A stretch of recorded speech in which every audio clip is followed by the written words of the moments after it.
I walk through the shadow of death left to fear. This is a journey through the halls of hell. Yes people, what is good? I am BA, back once again with another reaction in the Game of Thrones series. This is episode 8 of season 3 and it is called Second Sons. Last episode, Daenerys has reached the city of Yunkai, poor Theon's just had his member cut off, and Arya just ran away from the Brotherhood without banners only to be captured by the Hound, amongst like 50 million other things. But yeah, I'm trying to make these Game of Thrones intros specifically quite short because I did ramble on early on, so yeah, without further ado, this is episode 8 of season 3, Second Sons. Let's check it out and see what it's saying to it. I'm not sure how I felt the first time I saw this story. Obviously watching back, we know it's going to be great, but the first time, I feel like I already knew the Hound wouldn't hurt her because of how he treated Sansa. Try, girl. Kill me and you're free. But if I live, I'll break both your hands. Don't even think about doing that. Like, yeah, bludgeon me with the rock, but only once. Fair's fair. Talk all you want. Truth is, you're lucky. That is the actual real truth. She is so lucky to have landed literally on the Hound's lap. Like, he is one of the best fighters in the entire kingdom, actually won't mistreat her, and is planning to take her back to family members. Yes, at a ransom price, but you know, he has to make something out of it, come on. The whole countryside's yapping about it. Your uncle's marrying one of the Frey girls. Of all the places he could have taken her to in the north though, what a terrible, unfortunate choice for it to be the twins. And that makes me think we must be moving toward the Red Wedding, maybe not over the next couple episodes, but that shit's coming soon. I need to brace myself for it because of how shit it is. They're called the Second Sons, a company led by a Bravosi named Mero. You would think this wouldn't be a thing anymore, but to this day we have privately contracted militias such as Black Watch and the Foreign Legion. He may not agree to meet. He will.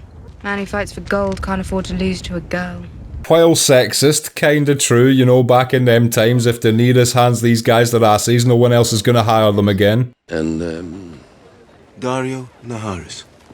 Okay, I've met Ed Skrein before, who plays Dario Naharis. I don't talk about it a lot on this channel, but I am actually a rapper. I have been for 20 years. I was fairly successful in battle rap. And one day I was doing a gig somewhere, and Skrein, at the time he was calling himself, had a demo EP thing. And he came up to me and he gave me his demo EP. Somewhere I still have his demo EP. Introduced himself, said what's up. It's not like I ever hung with him, but I did meet the guy once upon a time. And that's not the only time that's happened, by the way. Riz Ahmed, who was in Star Wars Rogue One, he was the bad guy in Venom, he's been in so many things, got his start in a battle rap company called The Jump Off, and he entered a tournament called Spin the Mic, which I reached the finals of, and he reached the semi-finals of, and was eliminated by the guy who I battled in the final. So yeah, several fairly well-known British actors got their start in battle rap, and because of that, I was known to them. If we break our bond, no one will hire the Second Sons again. Ride with me and you'll never need another contract. Both of those are very good points. The Second Sons can't go against their word because they rely on keeping it to be hired in the future. But you know, if Daenerys is offering them eternal riches to join their army, kind of a better deal. Show me your cunt. I want to see if it's worth fighting. Yeah, Daddy. I think the only other character in the entire show we hear speak as vulgar as that to a queen would be Euron Greyjoy. So this guy, you know, he's right up there with Euron Greyjoy for whatever that's worth. Hey, Skrein, giving her the eye, thinking, does she want a demo tape?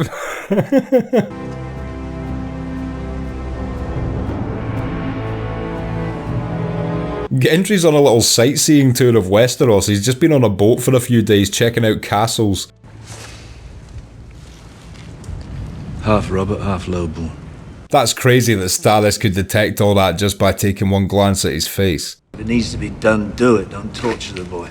If the lamb sees the knife, she panics.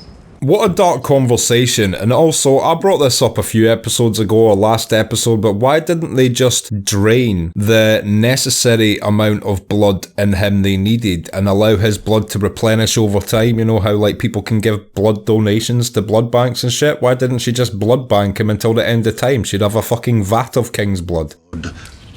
Road fag. You can't say that word anymore, Davos. You might want to reel it in a bit there. The smallest of the dragons.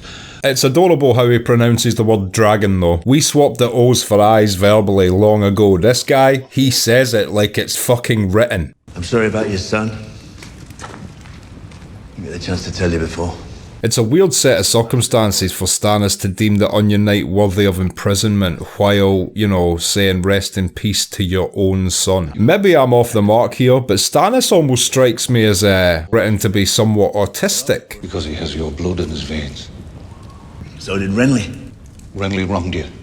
Yeah, completely agree with Davos there. Renly, while it was still a snake move to create some black magic demon to kill him and not face him army for army on the battlefield, in my opinion, that was some snake shit. Even though I'm like so pro ninja and assassin, I draw the line at smoke. But Gendry has wronged nobody. He's lived a life not really having much and working hard every day. He doesn't deserve this fate. Came to free you.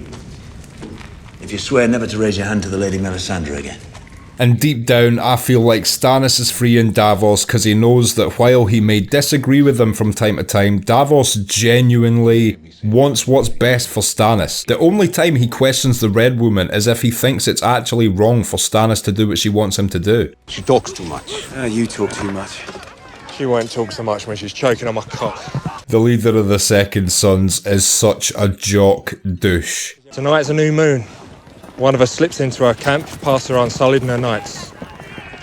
I don't think that would actually be possible. You know, historically, has there ever been an account of assassins who haven't bought off the side they're infiltrating, actually managing to infiltrate a camp at night and taking out the leader? Because to me, you would think the leader would have 24-hour guards on him, horns to be blown as soon as people entered who didn't look like them, etc. I just can't see it actually happening. They're surrounded by so many of their own soldiers. Do you hear me? Follow my voice. I'm right here. That's how his mixtape started as well.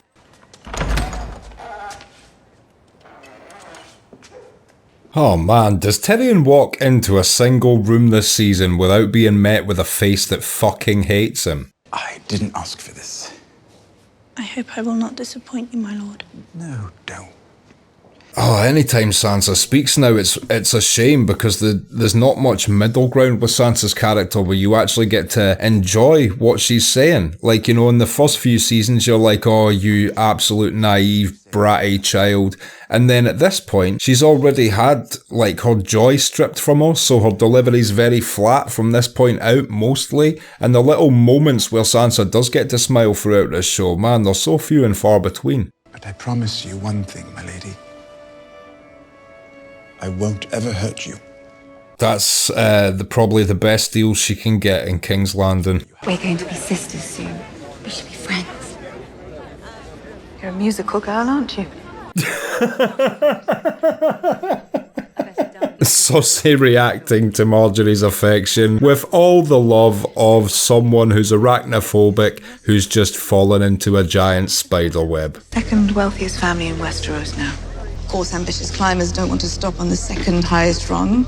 And Cersei is smart to suspect these guys are being schemers. The Tyrells are a scheming household. It's just they seem to be good people behind it all. They just understand they have to play the game. You know where House Rain is now? Put to the sword. I remember seeing their bodies hanging high above the gates. She is borderline giddy while delivering these second-hand threats. If you ever call me sister again, I'll have you strangled in your sleep. Such a serious thing to say though, you know. Dropped the mask and just said it straight. But what if, for example, in that situation, Marjorie had just went straight away and told Lady Olenna? Would she not have took that as a direct death threat and maybe had Cersei killed? Your father's gone. As the father of the realm, it is my duty to give you away to your husband. Oh my god, imagine this prick walking you down the aisle. As if the wedding meant less than fuck all to her already. Joffrey is the guy that accompanies her.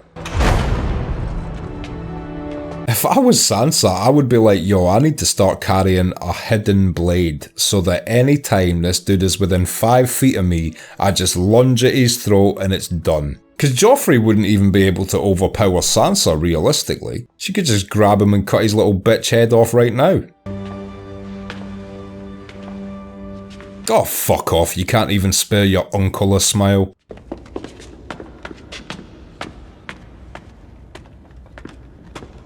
What's the point? What's the point of taking the steps away so it's more demoralising for them? Joffrey's just like, it's like George R.R. Martin writes on a bit of paper what are evil human traits like wickedness, pettiness, spite, etc. and he assigns them to characters, and the set of evil traits he's assigned to Joffrey are a fucking cauldron that boils a hatred in my soul. And it's cool how they're both handling this. This actually brings them closer together as people, you know, as friends, because they're in this together and neither of them want to be in this situation. Sansa will spare Tyrion embarrassment when she can. Tyrion will help Sansa through this when he can, etc.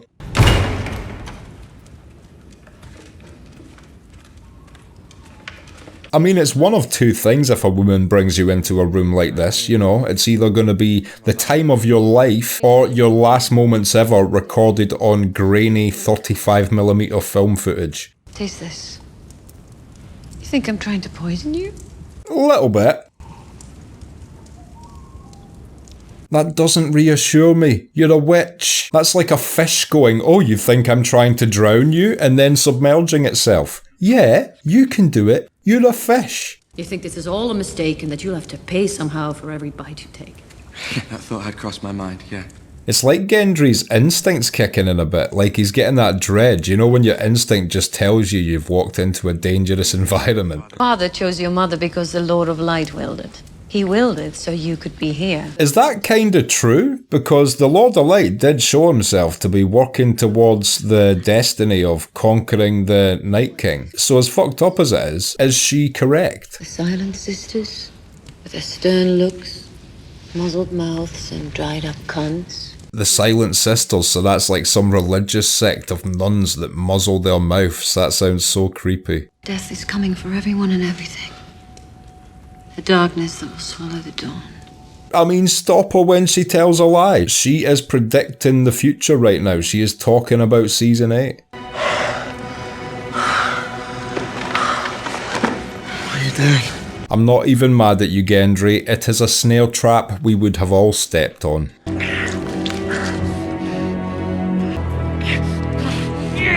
Unnecessary leech placement there, Red Lady. You won't be in my crew saying witchy shit if you keep up that behaviour. Robb Stark, usurper Balon Greyjoy, Joffrey Baratheon. That's fucking crazy though, because all three of those guys do die. If 3 leeches can do that, why kill him for the blood? Why not, like I said, just blood bank the dude and leech people every day? You will be the king's stepfather and brother-in-law. These royal family trees must have been an absolute pain in the ass. Your brother will become your father-in-law. That much is beyond dispute. Imagine the fucking annoyingness of your own brother instantly becoming your father-in-law so they could then speak to you like a dad. You know they would use it at every opportunity as well. Your wife needs a child, a Lannister child, as soon as possible. Fuck Tywin for this conversation as well. Forced him into marriage of a child and is now telling him to go and have sex with a kid. Like, this is what Tywin is literally doing right now. Drinking and lust. I am the god of tits and wine. I could get behind a god of tits and wine, why not? Let's go.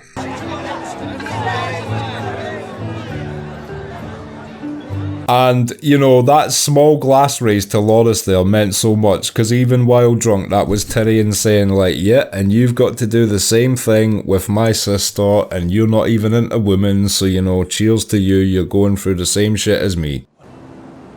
My father once told me. Nobody cares what your father once told you.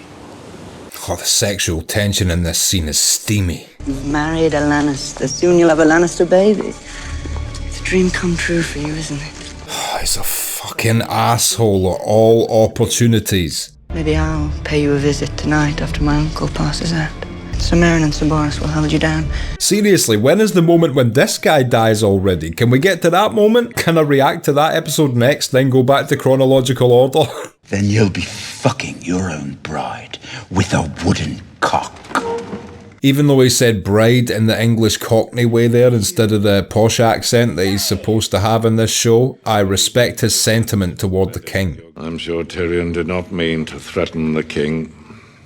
Oh, he 100% did. His hand's still shaking over the knife he slammed into the table. My poor wife won't even know I'm there. Your uncle is clearly quite drunk, Your Grace.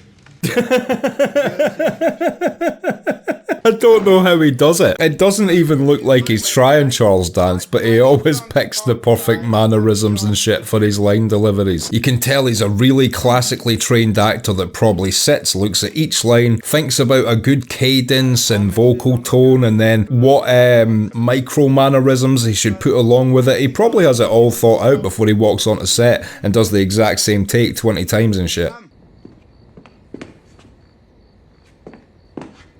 It's just kinda heartbreaking for both of them, man. Tyrion's a grown man that genuinely at this point in the show loves Shay. So from his perspective, he's got all the horribleness of actually having to, you know, be expected to do stuff with a child. And at the same time, he's got a woman he loves who's just had all this bullshit thrown on her that he has to get married, etc. And then obviously from Sansa's perspective, she's seen her wolf get murdered, her dad get decapitated in front of her, people have tried to sexually assault her in the street, she's just been from bad to worse, from the frying pan to the fire, and you just have to sympathise for both of these characters. My Lord Father has commanded me to consummate this marriage. I'm so happy that Tyrion's a nice guy, and he's never gonna do this shit regardless of what Tywin ordered. But your father... If my father wants someone to get fucked, I know where he can start. What a great line. And also, shout outs to Peter Dinklage, because he's not just doing an English accent right now, he's doing an English accent while being drunk right now. And so my watch begins. And as fucked up as this is for them in this moment, Sansa should actually breathe a sigh of relief because she is hanging about with quite a powerful person in the fact that Tyrion's a Lannister. He's not gonna take her against her will or while she's a kid. So whenever they hang about, she's actually safe and in good company now, which you couldn't really say for the majority of the first 3 seasons of this show. So she's actually lucked out a lot. Loras, on the other hand, Jesus Christ, I don't know if we will ever see that man smile again. No screaming. You know what, that was such an actual good choice of the way they filmed that, completely unexpected in that moment. That's a great way to win her favour. First of all, that first guy was vulgar as fuck, but second of all, he thwarted their plan to assassinate her, so now he's like, we're yours. He's instantly got a seat by her side with this play.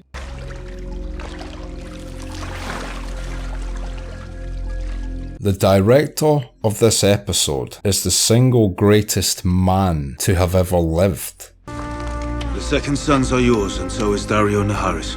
Did we hear what the numbers of the second sons were? Like, how big is this army that she's just acquired? Obviously, they're all badasses if they're mercenaries anyway that have formed that army, but I just wonder how big exactly they are. Of course, she's straight in the morning checking for fluids.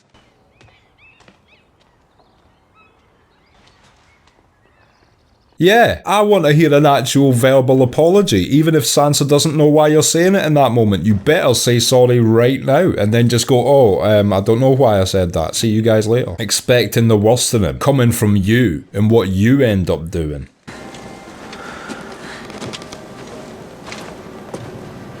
I love just the little bit of lore that these trees have faces on them. They were carved in by the people that worshipped them, I believe. It's such a just a cool little additional feature that makes something that would otherwise just be normal very unique and memorable. It's like the other thing, you know, I can't get it out of my head just because of the description of it. The Silent Sisters, they mentioned way back at the start of this episode, some Norse sect with like masks on their faces so they never speak. Like, see those little details? You know, that means there must have been a history to it, and one day they must have all decided to do that as a solemn vow to never, you know, there's a whole thing there which just builds a world. Even if you only see the tip of the iceberg, you feel the 90% submerged that you don't see. It would be easier to refer to him if he had a name. Sometimes. Do you talk fancy on purpose to confuse me? Well, I vehemently deny those claims and have no idea what you're alluding to. I don't know many boys' names. Let's see. There's Duncan. Yeah. Guyman. Bob. Mormont. That's a lovely idea, but Mormont's a last name. People have double barrel first last names. He could be little Mormon, then one day marry a Mormon, and they give birth to a Mormon who gets bullied, and then because of that becomes really strong and one day king. King Mormon of the House Mormon. First of his name, most likely last of his name. I feel like wildlings should try to blend in more. One thing they never do when they pass the wall is get out of those furs and stuff, and it's such a distinct look that whenever you see it, you know you're looking at wildlings, and obviously the show's done that, so visually it's easier for us to follow the story, but also they should try and incorporate a bit more stealth when they get on the south side of the wall.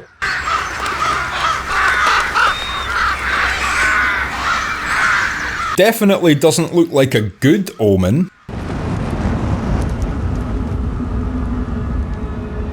Oh shit, this is Sam against a white, isn't it? No, it's not even a white. This is Sam against a white walker who control all the whites. For some reason I remembered this scene as Sam killing a white. I didn't realise he'd actually killed a white walker. What a fucking supreme badass. I love the visual design of the White Walkers as well. They do look so good, like a unique frost zombie.